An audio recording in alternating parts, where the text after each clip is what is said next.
desire is to walk in the Spirit. My desire is to live in the Spirit. And my desire is to submit to the Spirit at all times. Help me to live this way day after day. In Jesus' name. Amen. Well, this is Pastor Lutzer. I certainly hope that you prayed that prayer along with us. We do desire to walk in the Spirit, and that means, of course, dealing radically with sin. Let me ask you a very practical question. Have you ever chosen the second best? Is it possible for God to bless you, even though you have somehow bypassed what could be called the first best? These are the kinds of questions I deal with in my book entitled Making the Best of a Bad Decision.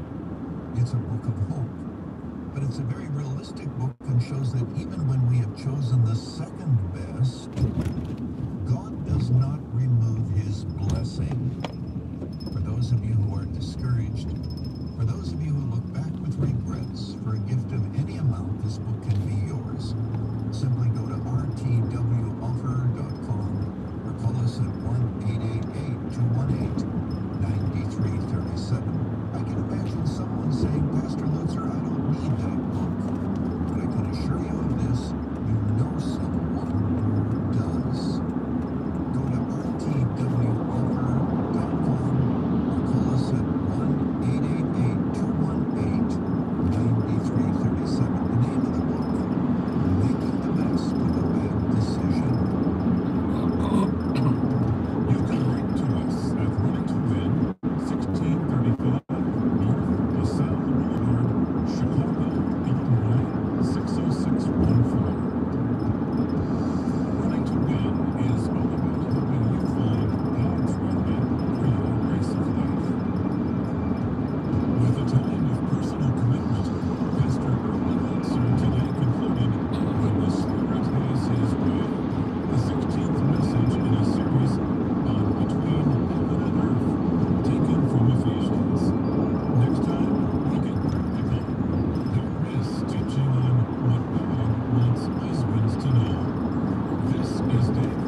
important. You better listen yesterday.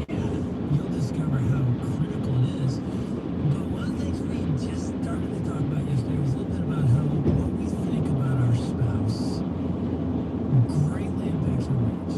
Take us now. I think I mentioned to you guys yesterday, I've done a lot of research on what are happy couples. And they think different. There's a fascinating study, Sprague's Kid study on couples who have been married an average of 21 years who reported being madly in love. Where did you and we find being madly in love? They are just going from the top notch tier. But they did a brain scan study and there were 3 areas of the brain that had higher activity than others. Such as, and one of them is the area of the brain that's responsible for things of positive emotion.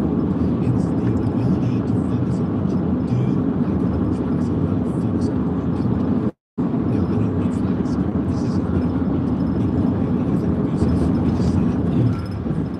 This is not about being abusive. Put yourself on it as well. But we think for most of us, that could not be our tendency to remember all the things that we do love about our spouse and so forth. So much of the things that we don't. And that's where our brain can be having a confirmation bias. In other words, we find what you look for. And then one of us point in our marriage was a time that my brain was playing confirmation bias and I didn't know. This is my first 5 years of marriage on the West Coast. I had an incredible church home with great buddies all close to the beach. I loved it. We started talking about having our family. We talked about moving back closer to our folks. And we decided that we didn't hear about this. We decided that together. I was in London. I had made that decision with her. And when we moved back, we moved to the Atlanta area. I didn't know what was going on at the time, but I was just struggling. And I thought it was just where we were. I didn't like this. I didn't like that. Nancy loved it.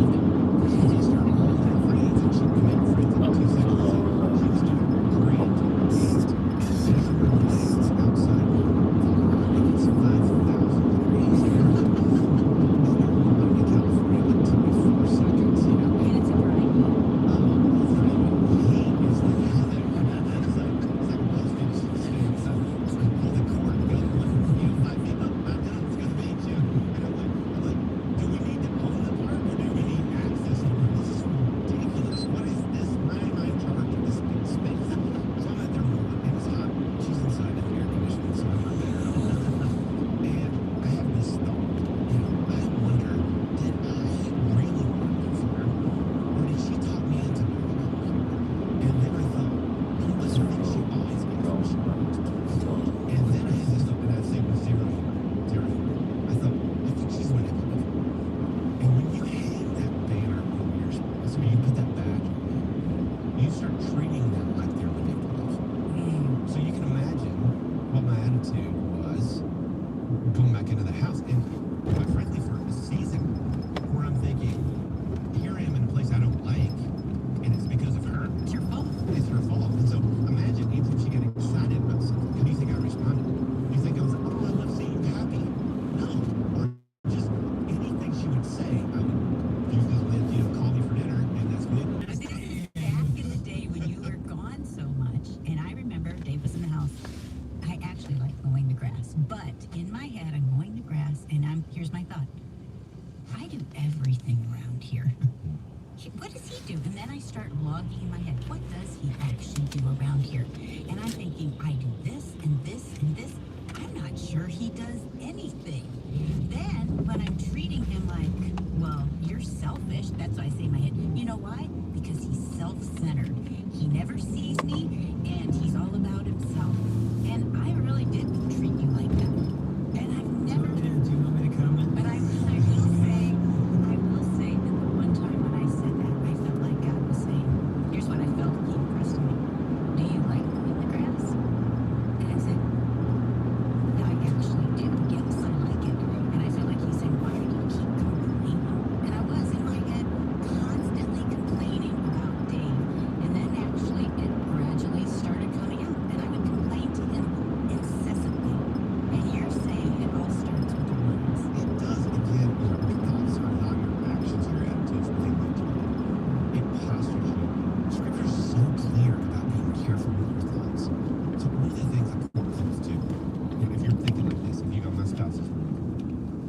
spouse is selfish or self-centered, or whatever that label that you've put, negative label that you've put onto them, is you take Philippians 4:8. He's very clear about it. Here's what you think about. He says, finally, brothers and sisters. In other words, here's the last thing I'm going to tell you. Finally, brothers and sisters, whatever's true. And the reason I love it being true is this: for every time I talk about, seeing your spouse in a positive light, there's always the pushback of, well, this is denial. Does this mean I can't talk about things? Yeah. It's just rose-colored glasses. And it starts with truth. So again, if someone's being abused or hurt, the truth is that's got to stop. Yeah. There's nothing more true than that, right? Get safe, yeah. And so if somebody's listening, that's their case. Get safe from evil. But for most of us, it's not so extreme. It's like, okay, what's true is he's working a ton right now. What's true is, okay, he really does X, Y, Z. What's true is I like to do. So for us in that situation, what was true is we both decided to move. What's also true is I'm having a harder time with it than she is. It says whatever's true, whatever's noble. Let me tell you what's noble. We got married when I was 25 and 23. She lives her whole life. She moves 2,500 miles to join my life, my friends. She had to drive 45 minutes one way to work. She left a master's degree program and started there. Lost a couple classes and credits, and she's going to college. She joined my life for 5 years. We get back, and I'm having a hard time adjusting, and all of a sudden she's manipulative. Come on, what's noble is that 23-year-old lady that did that for me, right? So, okay, what is noble? Whatever's pure, whatever's right, whatever's lovely. If there's anything worthy of praise. So if someone's having a really hard time with their spouse, I'm talking about, they're driving me crazy, and some of it is so valid. Some of it is absolutely so valid that they're not doing some things that they need to be doing, or they're just driving you crazy. It says, if anything is excellent praise. If they're wiping something or somebody, start there. If they're flushing, start there. You have to bring the bar down so low for a little bit, and then you start looking in that way. What it does is it postures us to love them in a way we can't love them on our own. When you're talking about, you thought the Lord said, why are you complaining? Don't you like to mow? I was not listening to him. I was not listening for him to reposture me. Yeah. It took me too long, right? It didn't happen in the same day of mowing, right? It took forever. I didn't even know what was going on. So what it does is it calms the brain, it calms the mind, and it helps you to focus and see them like you hope they're seeing you. Yeah. Or you feel like they even should see you, right? And it just changes things. Yeah, the question would be, how do you get your mind to change if it's tending to go negative? Because when you said what is true, it'd be easy to say, well, it's true that she is selfish. Rather than, it's true that I'm selfish. Even when I said to that woman, yeah, that's easy to answer. Selfishness, she couldn't see it herself, and we all do that. So we have to sometimes change. I loved your stats in your book where the average person 12 to 60,000 thoughts a day, and 80% of them are negative. That was crazy to That's me. crazy because we do it on ourselves, but we do it on our spouse. So how do you change that? Our brains are wired to protect ourselves, to look out for trouble. Our brain's not naturally wired to look for the positive. It truly is a rewiring of the brain. It's new neural pathways. And we've seen this happen in other areas of our life, like when our life changes in terms of things like exercise or work. That you can just use a few guiding thoughts, that a few intentional thoughts, you go, you know what, if I would look at this situation through this lens, that it could really change things. And we see that, there's a great book by John Acuff called Soundtracks, and he talks about that from a career perspective. Yeah. And he just has people to repeat 10 things in the morning out loud in the mirror, and 10 things at night out loud and in the mirror. And the results of that have been staggering to people's productivity. And all it is a rewiring and a re-thought process. So because I'm a fixer, I'm more of a natural. I'm going to look for a problem, and I'm going to try to fix it. That is not my natural wiring. Like, that's the thing with all of this, is I've had to rewire my brain because the way I'm naturally wired. But again, it's look at their face. Because another study, we talked about this in the last episode, was when you have eye contact with your spouse, it creates empathy in your brain for them. Wow. Just by looking at Just by looking, it creates, and think about how the times when you're frustrated with your spouse, I know I'll look down at the kitchen counter, I'll look down at the floor, look at the skies, and instead of, it's harder to say those things to their face. For us, a lot of this in the last few years, it's just made our marriage so much stronger and so much more relaxed is the other word. It's just been easier, quite frankly. I think this is so smart. I've talked to women and I've shared some of these same things because I've done it wrong for so many years. And at one conference, this woman came up to me at the end and she said, you said to find the positive about your husband and start thinking about those things. She said, there is nothing. I can't think of one thing that is good about him.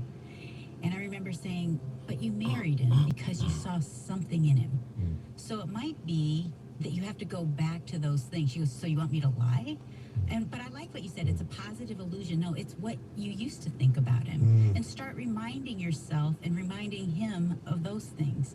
So they're little acts. And I told her, and I tell women, you might not feel like saying it. Your emotions might not be there at first, but they might come later. Maybe not, but it's that act of being obedient, of seeing the greatness and then saying those things So good. is so helpful. I mean, here's my question to the wife, and it could be the husband, of a spouse who's really hurt them.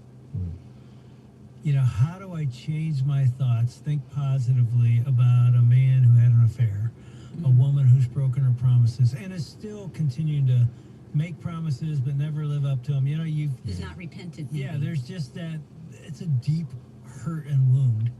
I love him. I still want to make this marriage work, but I'm having a hard time believing positive when all the evidence keeps coming back negative.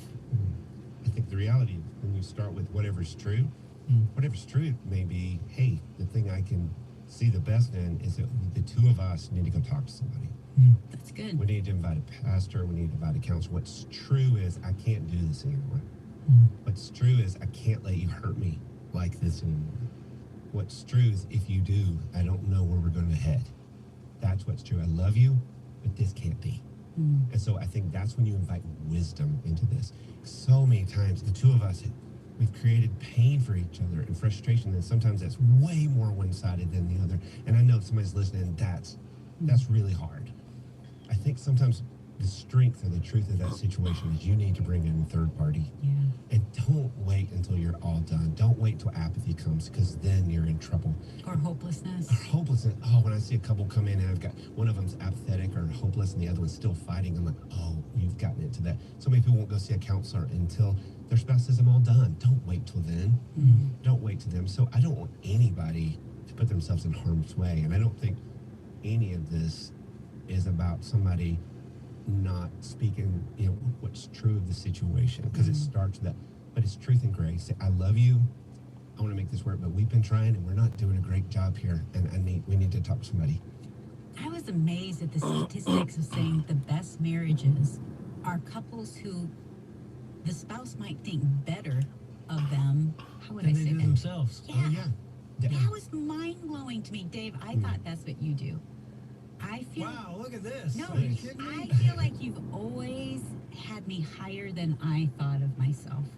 I marvel at it. Like, I'm way worse than you think I am, dude, you know? But I think that has always been so sweet to me. And statistically, you're saying that shows up. The research is so clear about this, and this study is actually 10 to 12 years old, where there was a group of psychologists that said, hey, it feels like we do a lot of research on couples that are struggling, and then we basically say, don't do that or do the opposite. Yeah. And they said, well, wait a minute. What if a great marriage is not the opposite of one that's struggling? What if it's different, like everything else? You know, a great church is not the opposite of one that's struggling. It's different. A great football coach is not the opposite of one that's struggling. They're different. So they did an enormous study in the United States and United Kingdom, and they came back and they said, it turns out our hunch was correct. Because the ones that were struggling, the commonality was, I don't feel understood. So everybody went, oh, well, communication. You've got to have a firm grasp of reality of strengths and weaknesses, which would make sense. And they went, that's logical, but that's wrong. The only common denominator of the couples that reported the highest level of marital satisfaction, they were basically given a spousal report card and said, rank your spouse in categories like generosity, kindness, loyalty. And the ones that were happiest were the ones who ranked their spouse highest in every category than their spouse had ranked themselves. So I think it's made up of, you know, if you could only see you like I see you. I mean, and we know those couples, right? Yeah. We know them. And the great thing is we can be them. right? Mm. We really can start to go, whoa, let's not just talk about things when we're mad about things. Let's pull back and let's think when our brains are wired to do that. And this is where you invite Jesus into this thing, going, help me to see them Yeah. like you see them.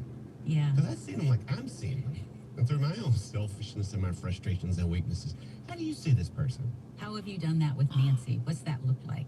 You know, we've been teaching this Philippians 4:8 Yeah. thing for so long. I think it's when I run through the lens of that. And also, sometimes the things that can drive us the craziest about our spouse, our lives are really benefiting a lot from that. My wife is very, very organized. She's always organizing the finances. And it just makes our life run better. There's 4 kids at our house. There's a lot of people at our home. And so it runs smoother because of that. And she would say, and she does when she speaks with me, hey, he's always wanting to go somewhere or do something. And she said, I'm thinking, are you kidding me? We've got this and this and this and this. And she goes, aren't you aware of what's going down in our home right now? Like, you're talking about going on a date night and we have blah, blah, blah, blah, blah, blah, blah, blah, blah. You know, she said, okay, I'll go. Oh, I'm so glad we went. I think it's those things of looking at even the things you struggle with. You're going, okay, but how is my life radically impacted for the positive in this way? And then really look at those things you're just endeared toward. Yeah. I mean, I look at her and she is still the cutest human I've ever seen in my life. That's so sweet. And I don't say that because I should. I still see her as like as I did on our first date. She still blows me away when she walks. You hear all the appliances going on in the bathroom and stuff, and I'm thinking, oh man. She walks out, I'm like, this doesn't make you believe in Jesus. Her marrying me, I don't know what does. But it's looking at them, seeing them, going, wow, you're, you know, on the holidays and different things, like there's Mother's Day when you focus and stop and start thinking about all that they do. Even in your quiet time, going, I'm gonna think about them and not just about me.